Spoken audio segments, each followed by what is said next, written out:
Bhavna, hello. Thank you for joining the internal communication series that I run on my blog.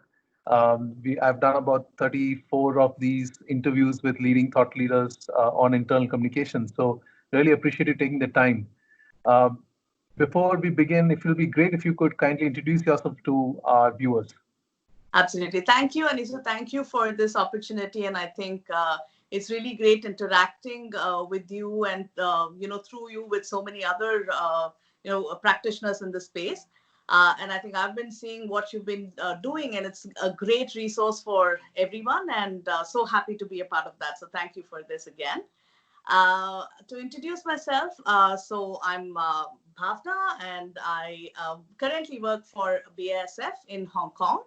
I have about 15 years of experience in communication, and this sort of spans various facets of communication. So, internal communication has, of course, been a large part of what I've been doing for all these 15 years.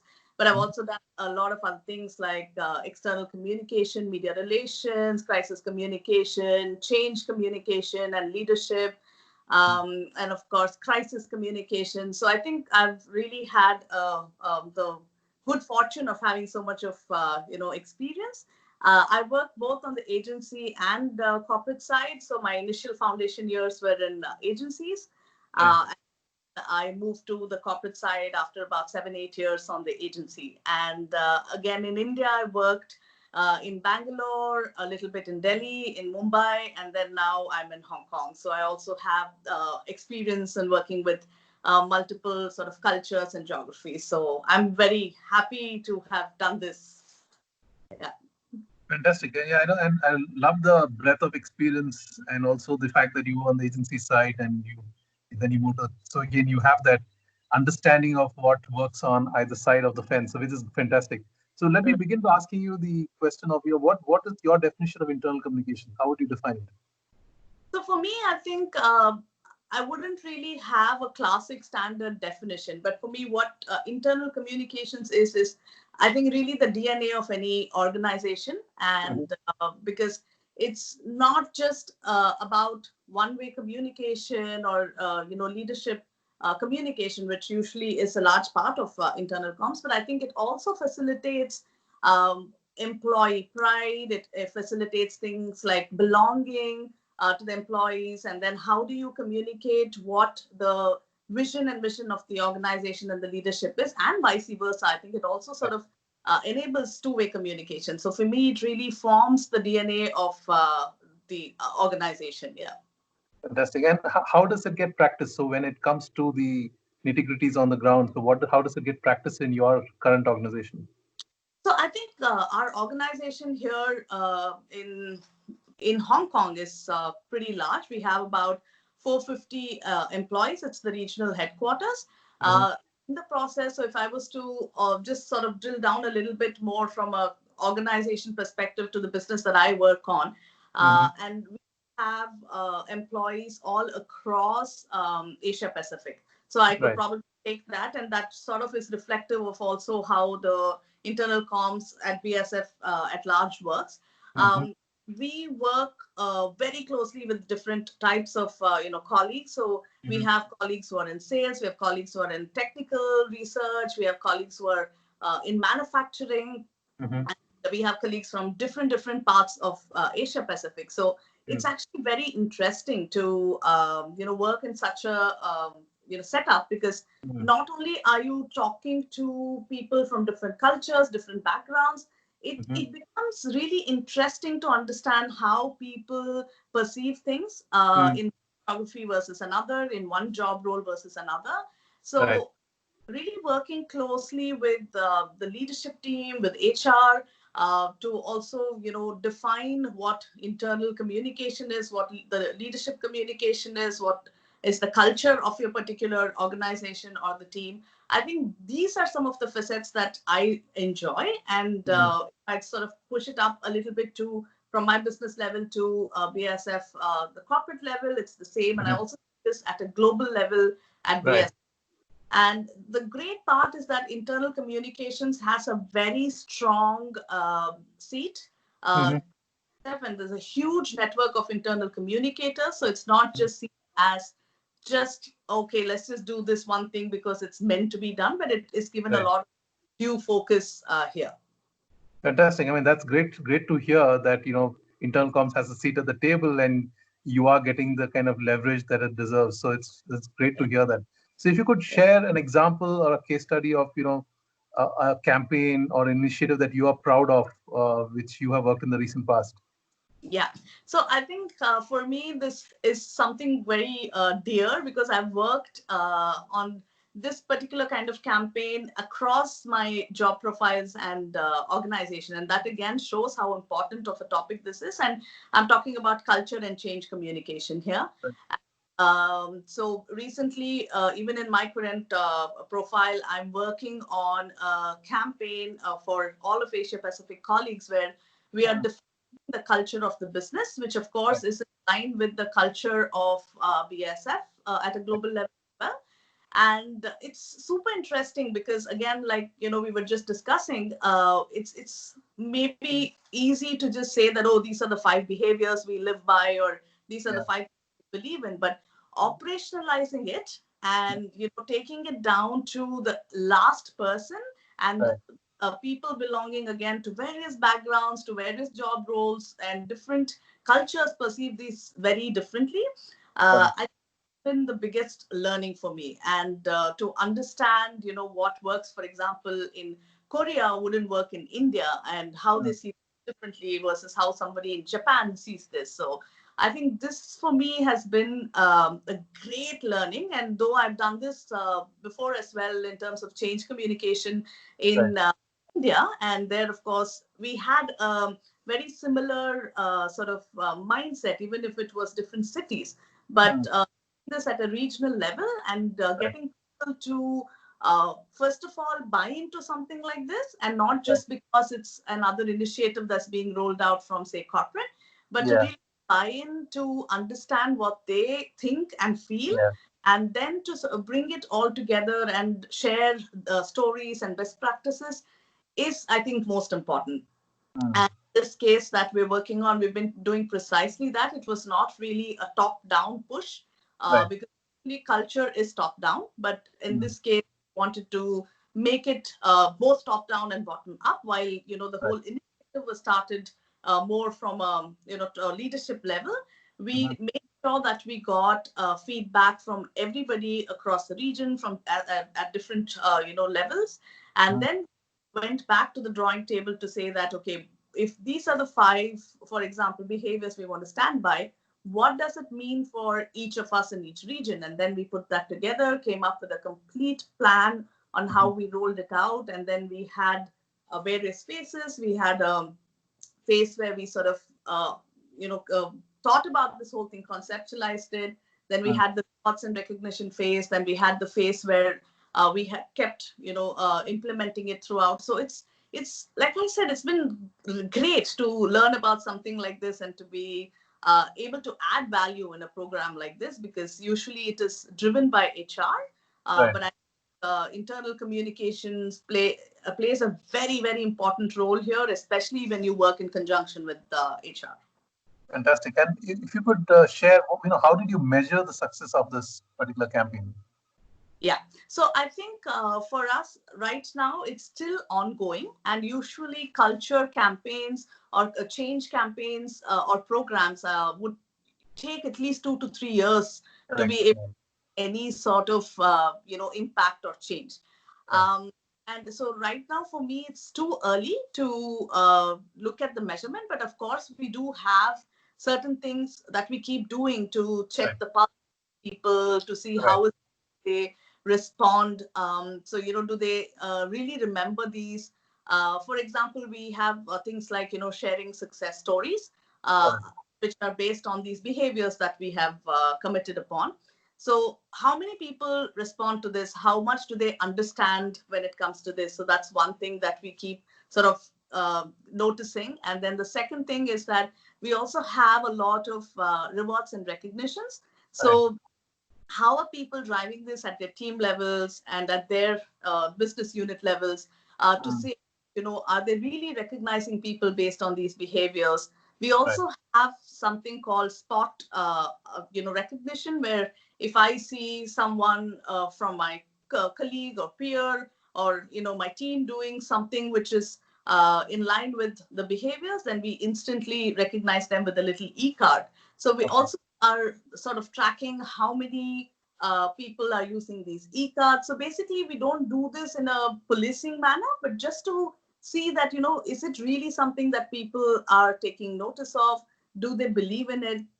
And honestly, so far I think we've got great response where people are really happy with identifying the behavior that someone is showcasing and then rewarding it. And another thing we've been doing, which has been working great, is that we have leadership calls at the regional level every month.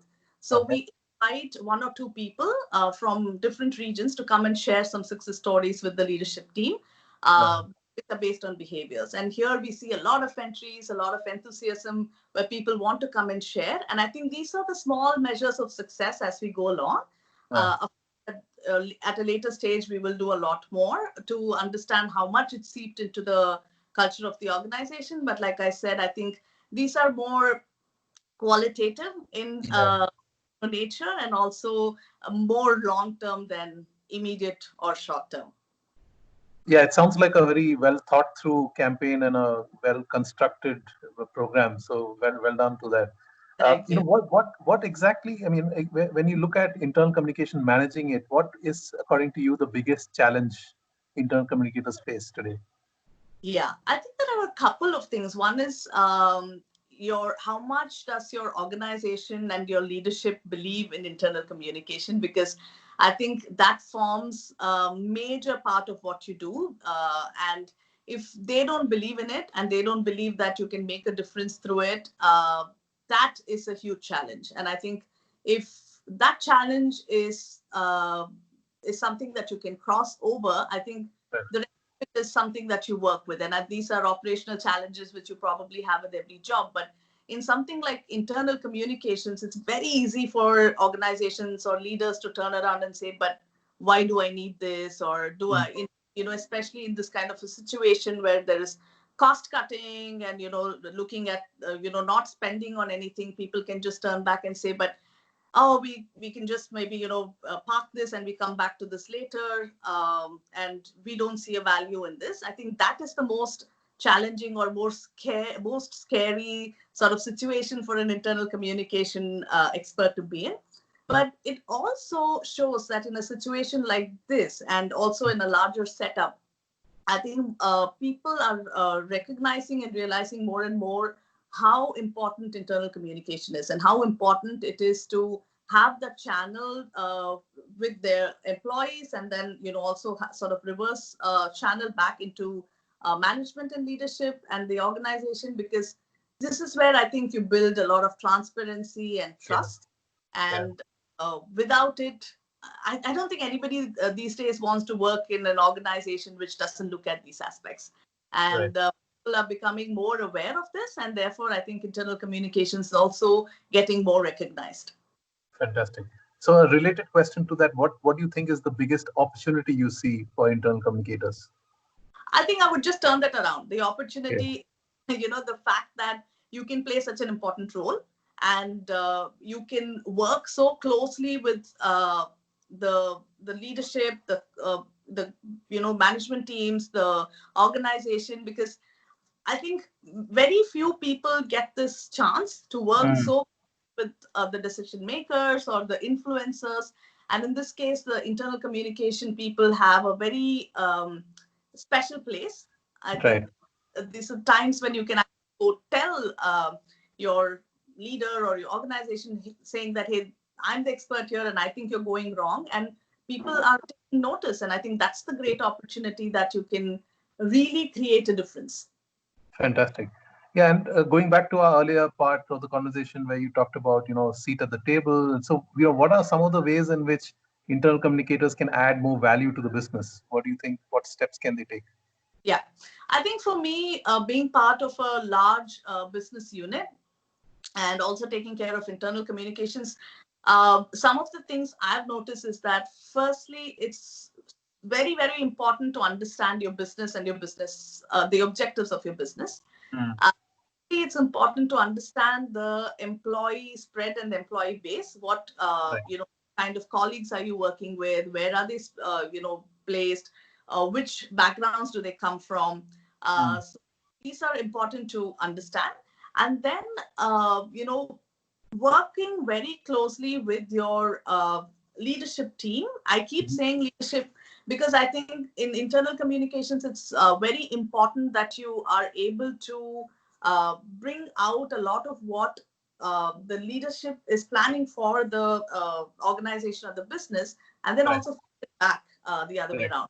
So I think understanding that and then being able to convert those into small campaigns which make a difference to your business, and also it probably doesn't add directly or in any monetary terms back to your business goals, but if you have motivated employees, if you have employees who feel pride in being feel proud in being part of your business, or they have a purpose to doing their job, and if Right. you're able to collaborate and share these opportunities, I think that indirectly adds a lot to the business.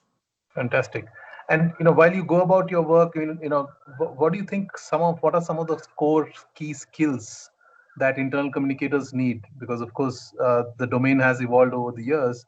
But what do you think are some of the key skills that internal communicators really need to develop? Yeah, I think one is definitely business sense, Hmm. understand, like we said, the business landscape and Right. what is trying to do, or an organization in that sense. And the other one, I think for me, very important is understanding cultures, understanding backgrounds. Hmm. Um, the third thing for me would be behavior, understanding people's behaviors. I think a little bit of behavior analysis, how why do people behave or react to certain things in certain ways, what can Right. we do to this make it better for them. So I think behavioral sort of patterns, understanding that, and of course all the other basic things like good communication skills, Right. understanding latest mediums that you can use, because today no longer is it just about maybe just putting up some posters or sending some emailers and saying that, oh, Right. I'm done with my internal communication, because you also have a very varied age bracket. So you have really young interns who are probably 20, 21, or 19, and they're part of your team, and you also have much older people. And how do you reach out to both of them, and what sort of channels do you use to reach out? What kind of messages and communication methods can you cater to? I think these are some things that are important, and you have to keep yourself challenged, Hmm. yourself updated. Hmm. And you also keep learning a lot when you, for example,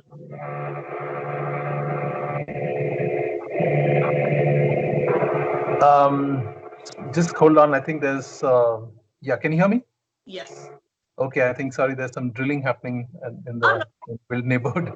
Okay, so what's your advice for young professionals who want to make a mark in this domain?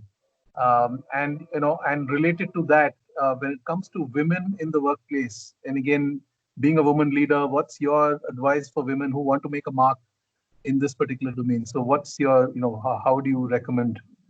yeah.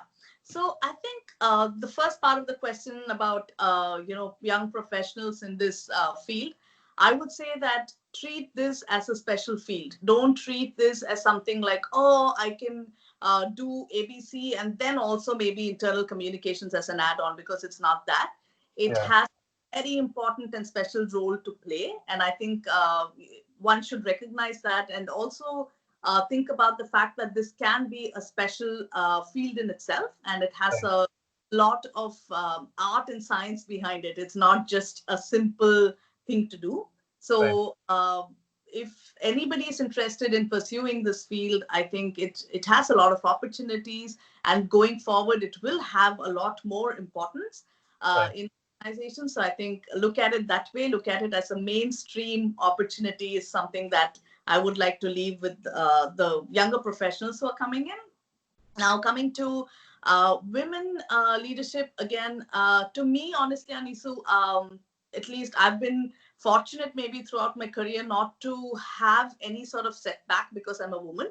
I strongly believe that if you add value and if you're able to, really understand what is required of a particular role, and if you're able to, give into that, I think if you're a man or a woman, it doesn't matter. You will be recognized for your skill, for your experience, and for what you bring to the table.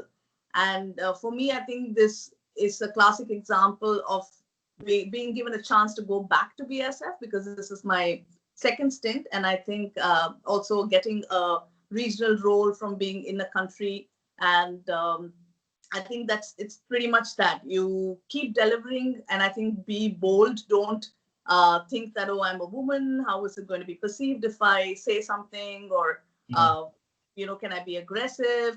Do I need to be assertive? I think you just need to be yourself, and if you have strong opinions, voice them. Don't hold back, and if you have the experience for it, you should not be scared of expressing what you want to. Fantastic. That's a great piece of advice for both young professionals and women leaders.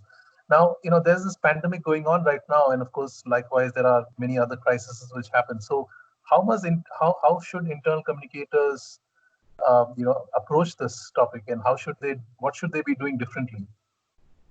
I think any crisis is a great learning experience for internal communicators. And if you are in a small or a large organization, it has its own learnings. And internal communicators, I think, again, have a very important role to play, because uh, just talking about what's going on in the organization, what are the plans being made, what are because there are crisis teams, there are many initiatives that organizations take during this time. How do you communicate with employees and your colleagues who are in different parts of the world? Right. How do you ensure that there is one voice going out of your organization and your leadership? I think these are some of the things you learn, and what's most important, or the underlying, the foundation, I would say, that one needs to adapt during these times is being open, being honest and transparent in any communication that you send. I think that's important, and in any medium of or any channel, just be quick. Don't wait forever to align and endlessly wait for approvals. I know in many organizations that's difficult, but I think as communicators we should try to push for being agile, quick, and honest and transparent. Fantastic. And what is a trend that you spot? If you could just talk of one trend that you currently spot in the landscape of internal communications. So I think we sort of alluded to this when we were talking, and I think there are various new mediums that people are bringing in, especially during times like this, when people are maybe completely spread out. People are not in offices everywhere, or even within the same office, there are still not people. Everyone's not in together, Right. and I think technology and using more and more digital, informal mediums is something that I see. And I think even from a leadership perspective, I think leaders are being more informal and being more approachable, more human, if you know what I mean. Like, Yeah. they Yeah. like, oh, don't come to me, or like I sit in this little class room kind of a thing, but more like people want to share experiences, people want to connect with people. Keep it more at a very basic emotional level. And I'm actually seeing this across BSF as well, where Great. we see leaders connecting with us so often, and which we would not have seen otherwise. Right. And they connect as well. These are on topics not like always focused on business or numbers.